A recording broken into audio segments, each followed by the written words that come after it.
What is going on, guys? My name is Pure Noble. Thank you for coming to another video. Now this video talks about Black Ops 6 Season 2 Reloaded that is going to be releasing on Thursday, February 20th. Activision just dropped a new Call of Duty blog that's going to showcase everything when it comes to the new maps, the new weapons, the new modes that you're going to be able to play, the new perks, wildcards, everything. But like I mentioned in my previous video, guys, instead of telling you to like my video and subscribe to my channel, I want to be able to support my other fellow content creators. So what I plan to do is give a shout out to a new content creator each time when I make a video. So for this video, it's going to be sub 1KD. Now he is at 621 subscribers. He's also trying to push for YouTube partnership and YouTube monetization, so he needs to still get to his 1,000 subscribers and 4,000 watch hours. So please drop a sub to his channel, give that support and love.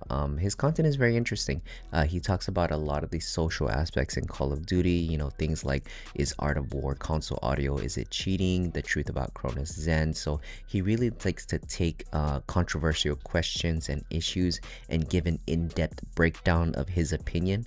I think his videos are very good. They're kind of like podcast length, so they're looking at 15, 16, 20 minutes long. So if you are in those long drives, or if you just need something to listen to while you're doing something at home, I think his videos are really good to listen to, so check it out. And if you are a fellow content creator watching this and you want to be shout out as well to help support your channel, please drop a comment down below, let me know, and hopefully you're the next person I'll pick. But if anything, guys, let's get started with a new limited time mode that is starting with Season 2 Reloaded. And then there's going to be a new TMNT themed limited time mode. It's basically a mosh pit of team deathmatch, domination, hardpoint. But what's different in this limited time mode is instead of having regular score streaks, these score streaks are actually going to be Ninja Turtle abilities. So when players activate these score streaks, their general abilities that they're going to have is for 30 seconds, you gain increased health plus fast health regen, increased movement speed, and melee range. A HUD indicator will flash when an enemy is outside your view, and being shot while running towards an enemy will not slow you down. You can perform finishing moves on enemies from any direction.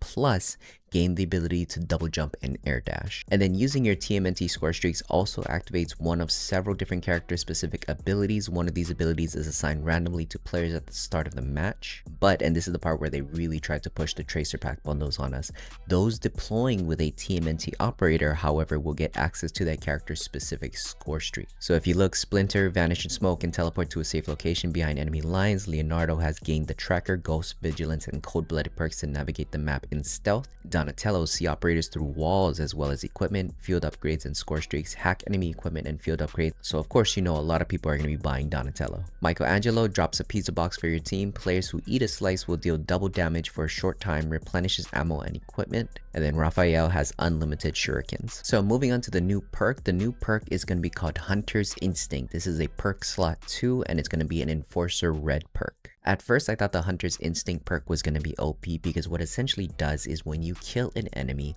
if there is an enemy teammate that is close by, it is going to show that enemy teammate. So I thought it was going to be maybe like a tracker style where it's going to highlight the enemy individual.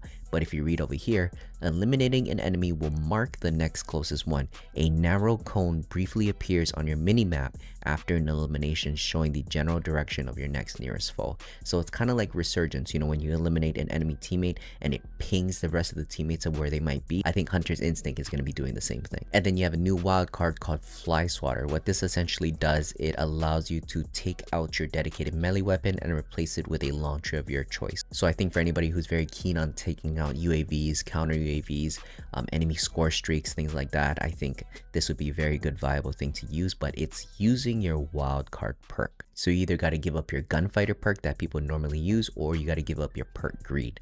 And I think the values of those first two wildcards is way too valuable for you to switch it up to put Fly Swatter in. So in my opinion, I don't think a lot of people are going to actually use this. And then you're going to have a new perk that's introduced exclusively to Warzone that's going to be low profile. That's under perk slot 1.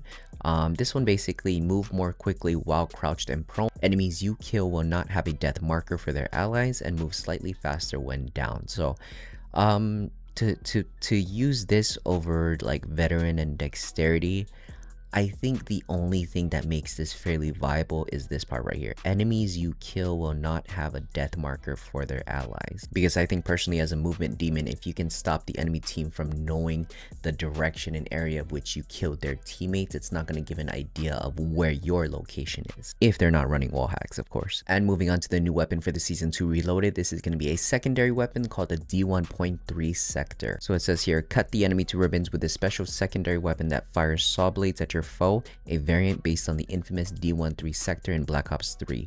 Use the special launcher by firing down sights or off the hip and account for the weapon's heavier projectiles when acquiring targets. Several powerful attachments available via Gunsmith, including new projectile types like the explosive and ricochet blades, as well as a long barrel, crossbar, and an overclock stock. So I think this could be a fairly fun weapon. I mean, you got explosive and ricochet blades. I could see some really very funny clips using the ricochet blades, trying to see if they can ricochet off the wall and kill like enemies around the corner. And I don't understand why they're making it sound super exciting to have 5 new melee weapons, because at the end of the day, they're just melee weapons, different variations of maybe like hit speed, hit length, but like I said, they're just melee weapons. You got the skateboard, you got the katanas, bow staff, nunchaku, sai. I'm kind of disappointed they didn't bring back the Kali sticks. I think the Kali sticks would have been fun to bring back, honestly, because I mean, riot shields and Kali sticks. Classic MW19 Warzone 1. And then the last part of the blog post is talking about the new special weapon attachments. This is just going to be a belt fed attachments for the 4 variant LMGs. Outfit any of your 4 LMGs with a large helping of an extra ammo continuously fed to the weapon through sustained fire. Belt-fed weapons can overheat through extensive use, so lay off the trigger now and then to let things cool down before resuming your attack. Now I can easily see someone using the GPM G7 with the belt-fed attachment shooting straight down the bullet map.